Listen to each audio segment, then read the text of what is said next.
नमस्ते। ओवरव्यू में आपका स्वागत है। हमेशा की तरह 3 प्रश्न। सबसे पहला प्रश्न, पीयूष जैन का नगद किस पार्टी की लॉन्ड्री में धुलकर हुआ सफेद? दूसरी बात, क्या ओमिक्रॉन वायरस चुनावी सभा में नहीं आता है? और तीसरा, क्या सरकारी अधिकारी बन गए हैं पार्टी के पदाधिकारी? तो बात शुरू करने से पहले आपसे एक अपील, thepublic.india के आप सब्सक्राइबर बनिए अगर अभी तक नहीं बने हैं। दोस्त मित्रों से कहिए कि इसको सब्सक्राइब करें। आपको अगर ये चैनल ठीक लगता है तो इसकी मेंबरशिप ले लीजिए। मेंबरशिप लेने का मतलब कि आपको हर महीने एक छोटे पैसे को कमिट करना होगा। आप देख सकते हैं 3 अलग अलग कैटेगरी की मेंबरशिप है। और अगर आप चाहते हैं कि नहीं, हम कोई मंथली कमिटमेंट नहीं, वन टाइम मेरी मदद करना चाहते हैं, चैनल की मदद करना चाहते हैं, तो उसका ऑप्शन भी नीचे डिस्क्रिप्शन बॉक्स में है। तो एक टाइम मदद कर सकते हैं। अब आइए बात कर लेते हैं, पीयूष जैन का नगद किस पार्टी की लॉन्ड्री में धुलकर हुआ सफ़ेद?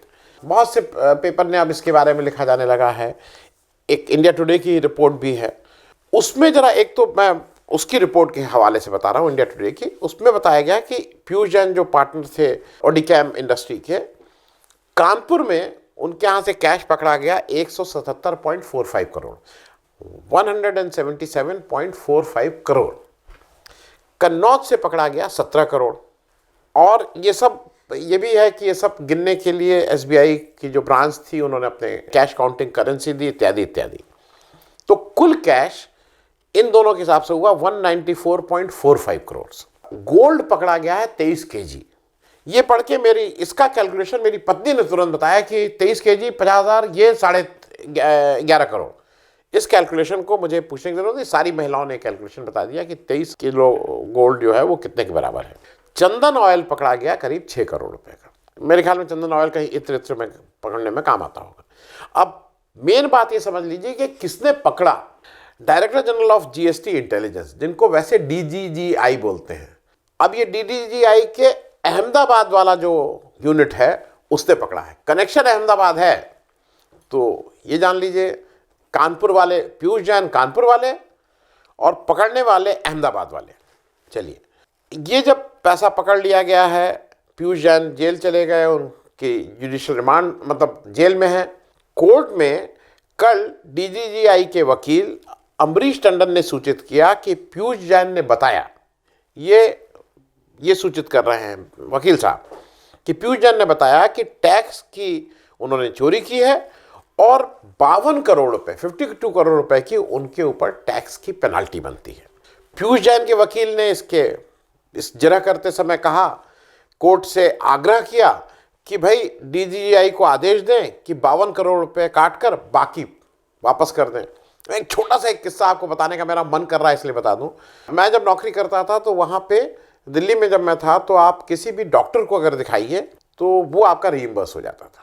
और उसमें बड़ी धांधली होती थी। जैसे मेरा नाम आनंद वर्धन है, तो मेरे कोई दोस्त भी आ जाए, वो आनंद वर्धन करके दिखा ले, पैसा सरकार से मतलब वापस हो जाएगा, कंपनी से रीइंबर्स हो जाएगा। एक हमारे यहाँ एक नाम मैं इसलिए नहीं लूँगा कि अब उनकी मृत्यु हो गई है, वो एडमिनिस्ट्रेटिव मैनेजर थे और वो विख्यात थे इस बात के लिए। तो ऐसा कहा जाता है कि एक बार उनके पास, उस समय इनकम टैक्स अगर आपको याद हो तो फरवरी मार्च के महीने में आपकी सैलरी से कट जाता था, जो भी था, तो आपकी सैलरी ना के बराबर मिलती थी। तो उनसे कहा गया कि नहीं सैलरी तो छोड़िए, अब आपको और जमा करना है। उस समय के हिसाब से कुछ उनसे कहा गया 7-8 हज़ार रुपये अब आप जमा कर दीजिए। बात मैं 90 की बात कर रहा हूँ। तो उन्होंने दूसरे दिन उनका एक मेडिकल बिल आ गया 12,000 रुपये का। उन्होंने कहा 7,000 काट के 5,000 मुझे दे दीजिए। तो इसी तरह की बात वकील साहब ने कही कि भाई ये इसमें से 52 करोड़ रुपए ये काट लें और बाकी पैसा वापस कर दें। तब डीजीआई के वकील का कहना है कि जो रिकवर्ड पैसा है वो टैक्स इवेजन का है, इसलिए वापस नहीं किया जा सकता है।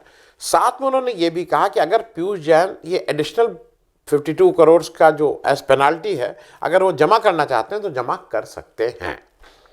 अब 2-4 बेसिक प्रश्न इसमें उठ रहे हैं। एक प्रश्न ये उठ रहा है जो आप सबने, आपने पढ़ा, सारे पेपरों में पढ़ा कि 284 करोड़ की रिकवरी हुई थी। याद है ना, कहा गया था कि 177 करोड़ की 180 करोड़ कानपुर से और बाकी कन्नौज से हुआ था। तो एक तो ये 284 करोड़ जो रिपोर्टेड है पेपर में, वो एकदम से 195 करोड़ कैसे हो गया? मतलब ये जरा सोचने वाली बात है कि ये 90-90 करोड़ कहाँ गए। हालांकि ये किसी का भी कोई गेसवर्क नहीं है, सबको पता है कि जब कैश ऐश पकड़ा जाता है तो कितना कैश दिखाया जाता है, कितना नहीं दिखाया जाता है। उस बात को फिर से दोहराऊंगा नहीं कि एक बार कुछ डकैतों ने डाका डाला था, एफआईआर कुछ और की हुई, वो एक अलग किस्सा है। खैर, दूसरा ये जो डीजीजीआई है, पहले था इनकम टैक्स रेट, ये इनकम टैक्स की रेट नहीं थी, ये सेल्स टैक्स वालों की थी, जीएसटी वालों की। तो डीजीजीआई की जगह क्या इनकम टैक्स भी अब पूछताछ करेगी डिसप्रोपोर्शनेट एसेट के चलते? ऐसा भी कहा जा रहा है कि अभी इस समय नहीं कर सकती क्योंकि ऑलरेडी एक रेट एट अ टाइम। सबसे बड़ी बात यह है कि जीएसटी में आप नॉर्मल रिफंड लेना हो आपको तो आपको महीनों लग जाते हैं, लेकिन 24 घंटे के अंदर एक तरह से क्लीन चिट दे दी गई है पीयूष जैन को कि ये सब इनका ठीक है, इनके कारोबार का पैसा इत्यादि इत्यादि। अब वो कैश रखने की बात हो रही है, कितना कैश कैसे रख सकते हैं, नहीं रख सकते हैं, लेकिन अब अगर कोई इसको साधना चाहे और किसी का पीठ पे हाथ हो तो कुछ भी कैश रख सकते हैं। इसमें एक बात जो अखिलेश यादव जी ने डिमांड की है, क्योंकि एक समय आरोप प्रत्यारोप लग रहा था कि नहीं इनका है पैसा, वो कह रहे थे इनका है, वो मेरे ख्याल में अगर आप सार्वजनिक करने की हिम्मत करें डीजीजीआई या सरकार, तो बहुत सी चीज़ें साफ हो जाएंगी। सरकार के ऊपर भी कोई आंच नहीं आएगी, बीजेपी के ऊपर भी कोई आंच नहीं आएगी। पीयूष जैन साहब की पिछले 6 महीने की सीडीआर, जो मोबाइल की कॉलिंग लिस्ट है, उसको सार्वजनिक कर देना चाहिए। दूध का दूध और पानी का पानी, ऐसा मुझे लगता है कि हो जाएगा। अब चलते चलते मैं एक बात कह दूं कि ये सब जो कार्रवाई होते हैं ना, रेड फेड, अहमदाबाद से रेड, वहां से रेड, ये हैंडल कौन करता है? क्योंकि जो भी हैंडल करता है वो बहुत ही खराब काम करता है। जैसा आप कहा जा रहा था कि रेड कहीं और पड़नी थी, रेड इनके यहाँ पड़ गई। अच्छा, ये इतना इंपॉर्टेंट था कि प्राइम मिनिस्टर साहब ने अपनी स्पीच में इसको मेंशन किया है भाई। उन्होंने कहा इत्र और ये सब उन्होंने मेंशन किया है, तो ऐसा नहीं कि उनके संज्ञान में नहीं है, तो कहीं ना कहीं संज्ञान में था। हाँ, एक कनेक्शन चलते चलते और बता दूं, ये जो शिखर पान मसाला है, ये जब अहमदाबाद भेजा जाता है, तानसेन पान मसाला, नाम भी सोचिए, तानसेन, बेचारे तानसेन भी कौन सी तान ले रहे होंगे इसको सुन के। अब आ जाए हम लोग दूसरी, ओमिक्रॉन, वो जो भी है, मैं उसको ओमाइक्रॉन ही बोलूँगा, हालांकि मेरे एक दोस्त ने कहा कि नहीं है ओमिक्रॉन है। कोरोना की थर्ड वेव मोर और लेस ऐसा लग रहा है कि अब लोग कह रहे हैं कि वो वापस आ रही है ओमाइक्रॉन के रूप में या ओमिक्रॉन के रूप में। कल हिंदुस्तान में 29 तारीख को 13,000 से नए कोरोना के केसेस हुए हैं। दिल्ली में एहतियात के तौर पर अब स्कूल कॉलेज बंद कर दिए गए हैं, पिक्चर हॉल जिम बंद कर दी गई हैं, मॉल और शॉप्स को कुछ कहा गया है ऑड इवन करके खोलिए, शॉप और ऑफिस जो है वो 50% कैपेसिटी पे चला है, नाइट कर्फ्यू ऑलरेडी लग गया है। एक जगह थोड़ा समाजवाद हुआ है कि शादी में 20 लोगों से ज़्यादा नहीं जा सकते हैं, और जो किसी की मृत्यु हो जाए फ्यूनरल के समय में 20 से ज़्यादा लोग नहीं रह सकते हैं। तो ये एक थोड़ा एक बराबर रखा गया है ये। हाँ, और ओमाइक्रॉन के कल 961 केसेस पकड़े गए हैं, और इसको अब WHO भी कह रहा है, सारी दुनिया कह रही है कि इसकी वेव आने वाली है, जो वेव नंबर 2, कोरोना की जो वेव 2 आई थी 2021 में, मार्च अप्रैल मई में, उससे ज़्यादा भयानक होने की संभावना कुछ लोग कह रहे हैं। एक जो नया थोड़ा सा जिसकी वजह से चिंता की बात है कि जो अभी पकड़े जा रहे हैं केस हिंदुस्तान में, जो आ रहे हैं, पकड़े क्या जा रहे हैं जो माइक्रो, उनकी ट्रेवल, उसमें से कुछ लोगों की, काफ़ी लोगों की ट्रेवल हिस्ट्री नहीं है, वो ट्रेवल नहीं किए हैं लेकिन यही पकड़ा है। इसका मतलब कम्युनिटी में लोग कह रहे हैं फैल रहा है। अब एक चीज़, ये एक डिबेट ये भी चल रही है कि ये वैक्सीन कितना इफेक्टिव है, बूस्टर डोज लगवाया जाए इत्यादि इत्यादि, वो अपनी जगह है, लेकिन जनरली कुछ लोगों का कहना यह है कि वैक्सीन लग जाने से इसकी जो मारक क्षमता है वो कम हो जा रही है। वो तो खैर वो देखने वाली बात होगी। अब एक बहुत इंपॉर्टेंट चीज़ है कि 5 विधानसभा चुनाव अभी चल रहे हैं। अब ये आगे पोस्टपोन किए जाएंगे कि नहीं किए जाएंगे, ये देखने वाली बात है। मुझे ऐसा लगता है कि ये पोस्टपोन नहीं किए जाएंगे, क्योंकि जो सबसे बड़ी स्टेट उत्तर प्रदेश है, वहाँ अगर पोस्टपोन करेंगे तो शायद बीजेपी को ऐसा लगता है कि उसके और ख़राब दिन आ जाएंगे, उसके जो इतना इवेंट मैनेजमेंट करके किसी तरह अपने कुछ माहौल बना रही है उसमें गिरावट आएगी। तो मेरा अपना पॉलिटिकल सेंस ये कहता है कि इलेक्शन आगे नहीं बढ़ाए जाएंगे। अब वरुण गांधी जी का एक लॉजिक है, उन्होंने एक पत्र लिखा है, उन्होंने कहा है कि भाई, नहीं पत्र नहीं लिखा है, ट्वीट किया है, उन्होंने कहा है कि रात में, क्योंकि उत्तर प्रदेश में रात में 11 से सुबह 5 बजे तक का कर्फ्यू लग गया है, तो उन्होंने कहा कि 11 से 5 मतलब ये टाइमिंग क्या है? क्या कोरोना वायरस को ये पता है कि भाई चुनावी सभा में नहीं जाएगा, वो चुनावी सभा करते रहे उसमें नहीं जाएगा।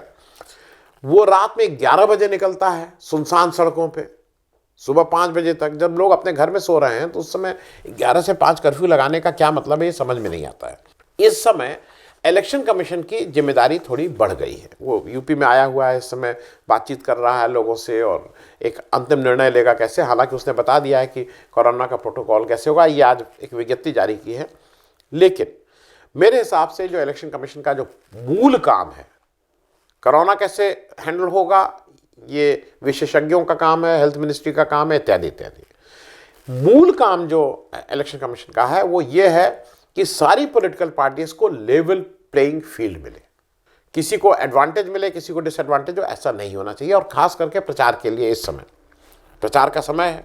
अब खतरा क्या है कि बीजेपी इस समय कुछ ऐसा वो कर देगी कि भाई वही केवल प्रचार कर सकती है, बाकी लोग प्रचार नहीं कर सकते हैं। मैं बताता हूं कैसे।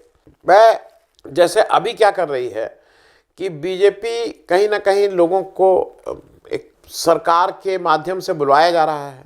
बीजेपी अगर ये कर्फ्यू लगा देती है या ये कह देती है सरकार उन्हीं की है, तो वो कह देती है कि नहीं, इस तरह की असेंबली नहीं हो पाएगी, तो वो ज़रा मुश्किल होगा दूसरे को हैंडल करना। तो मेरे हिसाब से इलेक्शन कमीशन को ये ज़रूर देखना है कि लेवल प्लेइंग फील्ड रहे। ऐसा ना हो कि केवल बीजेपी ही प्रचार कर सकती है, बाकी लोग प्रचार नहीं कर सकते हैं। अब मैं एक तीसरी बात पे आ जा रहा हूँ कि ये जो हमारे अधिकारी हैं, ये कब पार्टी अधिकारी के रूप में काम करने लगे हैं। मैं एक आपको छोटा सा एक ऑडियो सुना दे रहा हूँ, उसके बाद ये समझाना ज़्यादा आसान रहेगा। एसडीएम जमनिया बोल रहा हूँ। हाँ सर, प्रणाम। क्या प्रधान जी, 10 बार फोन किया, फोन ना उठा रहे मेरा। अरे सर सोए थे। सोए थे? अभी बीडीओ साहब से बात हुई, अभी सो रहे हो तुम? अभी लाइटिंग से आ रहे हैं, अभी तो बीडीओ साहब को उठाए हैं, बोले हैं कि एक बार समझ जाओ, सुन लो तुम। तुम्हारे यहाँ से लोग जाए या ना जाए ठीक है, लेकिन समझ जाना कि 6 महीना मैं यही रहूंगा, यही तहसील जमनिया में। और आपका 50 काम मेरे से पड़ेगा और मेरा 50 काम आपके गाँव में रहेगा। तो आधे घंटे बस खट सुन लीजिए, उससे ज्यादा मैं कुछ कहूंगा नहीं, क्योंकि कल के बाद फिर आप मेरा प्रकोप देखोगे, राजनीति तो बाद में कर लेना। तो लेकिन यदि आधे घंटे के अंदर लोग इकट्ठा नहीं हुए ना, अपना भी समझ लेना, उस गांव का भी समझ लेना, ठीक? ये बताइए सर, हम बोले आज नहीं चल पाने नहीं, मैं कह दिया ना, होगी राजनीति, तुम्हारी राजनीति हो गई। आधे घंटे बाद 6:30 के बाद तुम 9 बजे से 6 महीना जब तक मैं यहाँ रहूंगा, तुम प्रकोप समझ लेना। अभी एसडीएम से पंगा लिए नहीं, गाँव वाले बहुत राजनीति जो चल रही है ना वहाँ पे, तो समझ लेना एसडीएम से पंगा लेने का रीजन क्या होता है। बाकी सरकारें तो जो बाद में आएंगे, इससे ज्यादा मैं कुछ कहूंगा नहीं, आधे घंटे का समय है। सरकार की बात नहीं है सर। ये एसडीओ साहब हैं भरत भार्गव साहब, वो सोनू यादव जी प्रधान है, उनसे बात कर रहे हैं। बातें आपने सुनी ली है, किस तरह से धमका रहे हैं कि मैं रहूंगा और देख लूंगा और फलाना कर लूंगा। आपको लगता है कहीं से सरकारी अधिकारी जैसे ट्रीट कर रहे हैं? ये इसको बिल्कुल एक पार्टी विशेष की तरह बात कर रहे हैं कि तुम्हें आदमी भर के ले चलना है उस मीटिंग में। अब हो क्या रहा है कि ये जो मीटिंग अब हो रही है, स्वतः लोग आ नहीं रहे हैं भाजपा की मीटिंग में, तो वो डंडा मार मार के, लठ मार मार के जिसको कहते हैं, जो लाभार्थी हैं, वो किसी तरह के भी स्कीम में अगर किसी ने कोई सरकारी लाभ लिया है तो उनसे कह रहे हैं कि तुम्हें चलना पड़ेगा, तुम्हें चलना पड़ेगा। तो ये बेसिकली सम्मेलन या ये जो मीटिंग या ये जो सभा हो रही है वो लाभार्थियों की हो रही है। इसको बहुत अच्छे से रवीश कुमार ने कल समझाया था अपने शो में। दूसरा, मुझे ये लगता है कि एक टर्म यूज कर रही है सरकार, डबल इंजन सरकार। पेपर के ऐड में आ रहा है, सरकारी ऐड में आ रहा है डबल इंजन सरकार। आपको ये नहीं लगता ये असंवैधानिक है? वो लिख रही है कि डबल इंजन सरकार है, इसलिए इतना अच्छा प्रोग्रेस हुई। सरकार किसी की हो केंद्र में, सरकार किसी की हो स्टेट में, दूसरी पार्टी की भी हो, तो क्या दूसरी पार्टी की सरकार होने पे आप उस तरह का विकास नहीं करेंगे? आप वहां तंग करेंगे, वो सामंजस्य नहीं होगा। मतलब ये तो बेसिकली संविधान का माहौल उड़ाने वाली बात है। तो इसको भी मुझे ऐसा लगता है कि इस पर भी कुछ ना कुछ रोक लगनी चाहिए।